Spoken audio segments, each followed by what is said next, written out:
বোলপুরে মেগা মিছিলকে সামনে রেখে লাভপুরের চৌহাট্ট মহোদরী ২ নম্বর অঞ্চলে বিশেষ আলোচনা সভা তৃণমূলের।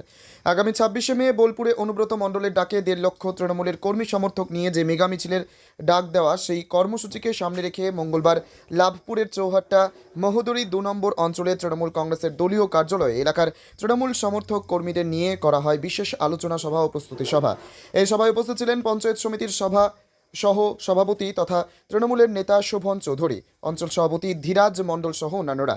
এদিন এই আলোচনা সভাতে আলোচনা করা হয় যে আগামী ২৬শে মে বোলপুরে যে মেগা মিছিল, সেই মিছিলে যাওয়ার জন্য প্রতিটি বুথ থেকে কত সংখ্যক কর্মী নিয়ে যেতে পারবে ও তারা কিভাবে যাবে, এই সমস্ত কিছু নিয়ে করা হয় আলোচনা।